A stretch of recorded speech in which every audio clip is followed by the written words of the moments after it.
and mankind cannot escape the constant threat of war. Africa therefore appeals to the United Nations to live up to its reputation as the greatest bastion of world peace, and demands that a meeting of this year's United Nations session should be devoted to the problem of colonialism in Africa. It is folly. It is folly for the colonialists to think that they can hold back forever the progress of history. The process of change is inherent in the interplay of social, economic, and political forces. It is true that these can be hindered and impeded and even bent to different purposes, but not forever.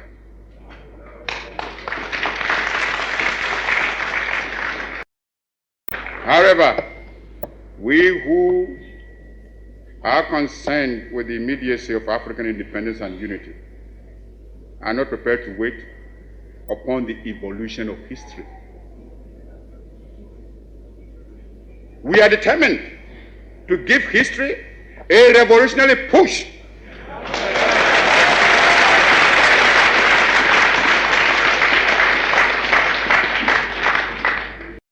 We must adopt a positive, all-out anti-colonialist, anti-imperialist attack, and this quickly, for we cannot afford the luxury of delay. Time acts for the enemy, no less than for ourselves. Let us therefore examine our position seriously and objectively to see how well we have managed so far and evaluate our points of weakness and the necessary remedies. Let us determine what modifications are needed to adjust our strategy to counter the movements of the enemy and overcome him.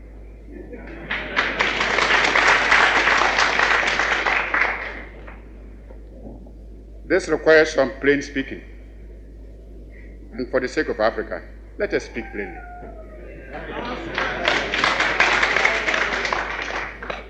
As I see it, our greatest danger stems from disunity and the inability to see that the realization of our hopes and aspirations, the realization of our objective of total African independence, and of our future progress and prosperity is inextricably bound up with the necessity to unify our policy and actions in connection with the continued struggle for independence and the greater task of economic and social reconstruction beyond it.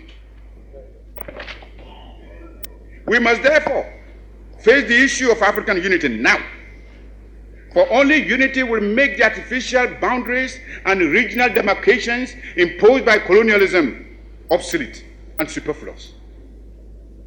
African unity will thus provide an effective remedy for border disputes and internecine troubles.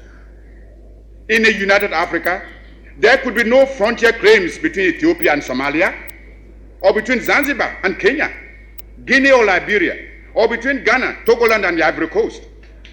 Because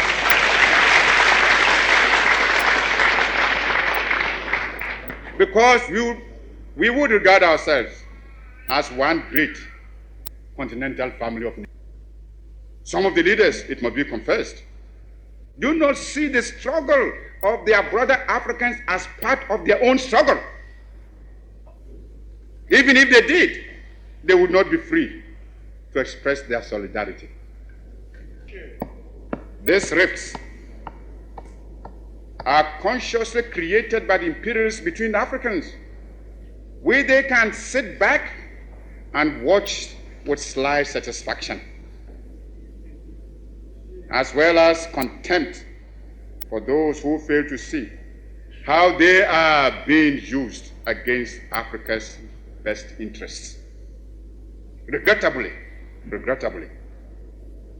those states include some who were among the freedom fighters of yesterday and who haven't won their independence, are willing to drop it for some token aid, and thereby deny to those still struggling for freedom even their moral support.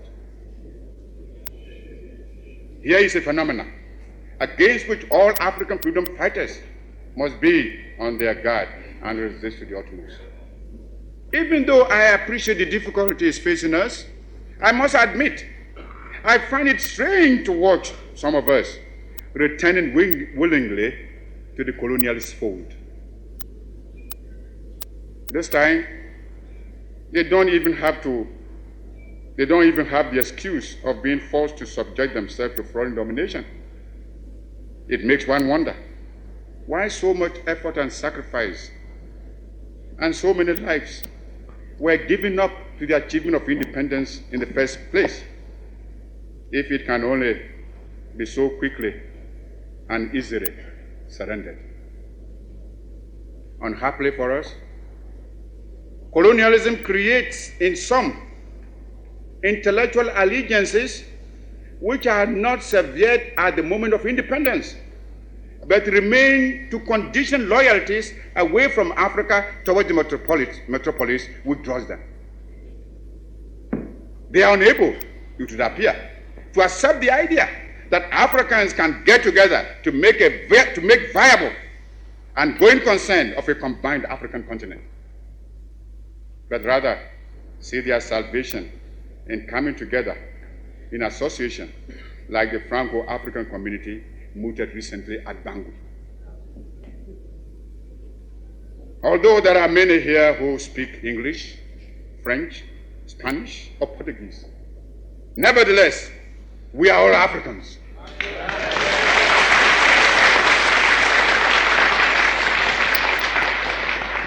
Africans fighting for Africa's independence, Africa's unity, Africa's future.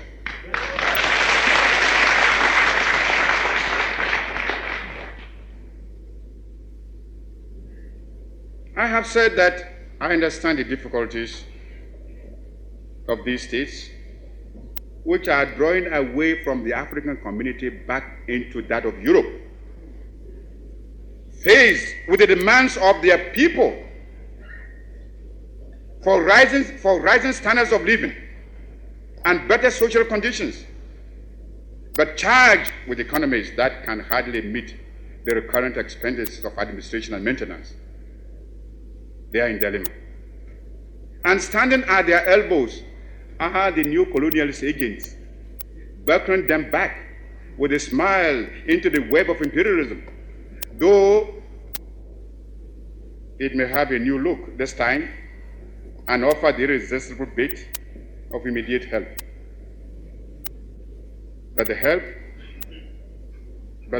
This help will be far outweighed, as they will experience with no great loss of time by the knots into which their economies will be tied by the Euro-African Association.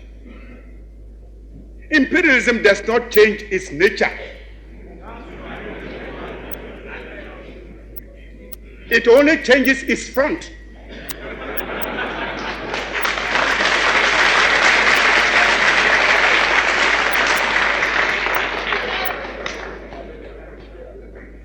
It still needs colonial appendages, whether in name or in fact, to exploit and at the same time to support its Cold War strategy.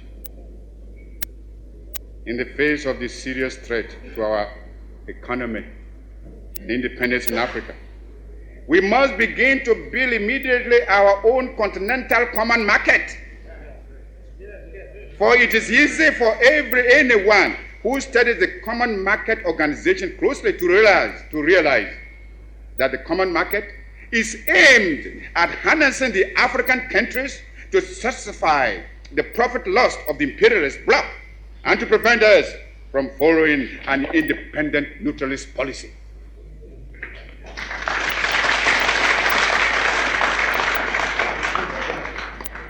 It is easy to see that the imperialists and the colonialists are determined to retain the African countries in the position of suppliers of cheap raw materials.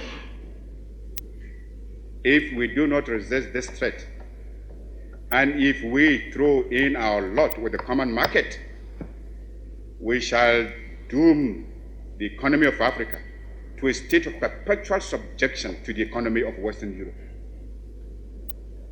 This will, of course, hinder the industrialization of our young African states. It is impossible to think of economic development and national independence without possessing an unfettered capacity for maintaining a strong industrial power. The activities of the common market are therefore fraught with dangerous political and economic consequences for the independent African states. The organization constitutes an attempt to replace the old system of colonial exploitation by a new system of collective colonialism, which will be stronger and more dangerous than the old evils we are striving to liquidate from our continent.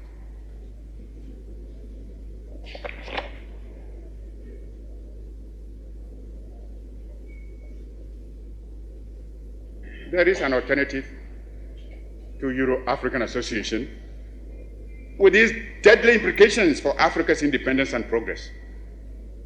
It is in an African economic community in which we can all pool our production and our trade to a common advantage. It is not difficult to imagine that the new colonialists would describe this as a pooling of poverty. It is, however, too simple a distortion of fact.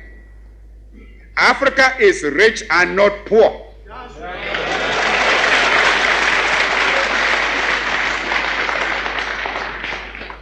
As the great wealth that has been taken out of our continent over 5 centuries of spoliation and extortion very well proves. Africa has immense actual and potential wealth: gold, diamond, copper, manganese, bauxite, iron ore, uranium, asbestos, chrome, cobalt, a host of other minerals.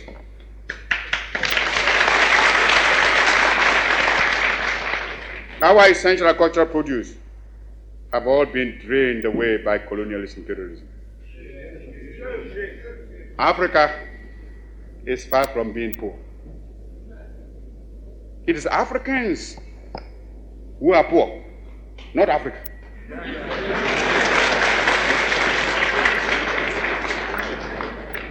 And they are poor because of the uncounted profit that has been made out of the exploitation of their labor and their lands. If we are being baited to enter a European community, we must have something that community needs, and needs badly, when it pretends to offer a bonus by way of aid. When Greeks come bearing grapes, should we not look them well in the mouth? If I may mix my metaphor, but I'm sure you get my meaning.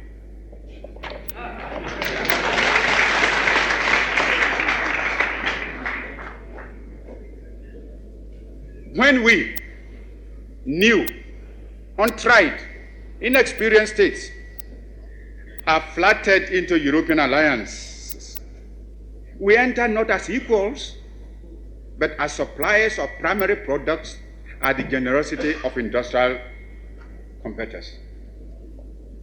How generous they can be, we have learned from our sad experience over a good long time. Who fixes the prices? Who can play off one against the other by allowing the goods of associates in free of tariff and placing a tariff on others? As long as it is possible to deal with this singly, one by one, we are at the mercy of the imperialists rather than their generosity. And we shall find ourselves in the same old cleft state of receiving the lowest possible prices for our raw materials, while those of us who are obliged to buy their manufactured goods because of being members of the association will pay for them through the nose.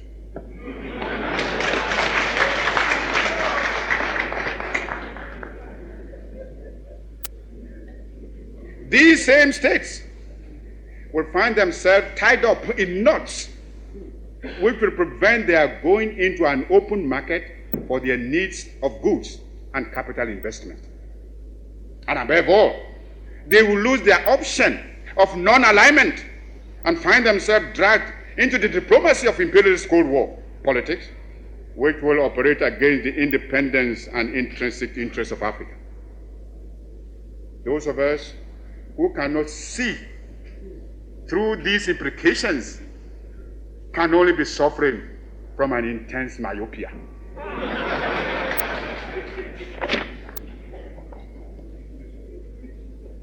Within our African community, our pooled production will place us in a position to bargain for higher prices and so secure greater revenues, out of which we can invest in our development. At the same time, we can trade freely among ourselves and buy from ourselves in the cheapest markets. We can turn for aid to those sources which will give us the most suitable terms while leaving us free to follow our own internal and external policy. But more even than this narrow cooperation, we need a wider continental economic plan which will allow us, within unity, to exploit Africa's tremendous resources for our common welfare and greater African development and progress. If we are really sincere in our desire to see the end of imperialism in Africa, then, apart even from the consideration involved in African unity, we should turn away from any form of association with Europe, which, through its new colonialist control of our policies, will help rather to sustain that imperialism and undermine it. It is bad enough that our economies, as a legacy of colonial rule, are imperialist controlled, and that we have to strive every means to rid ourselves of this economic imperialism and secure our development and progress on solid African foundations.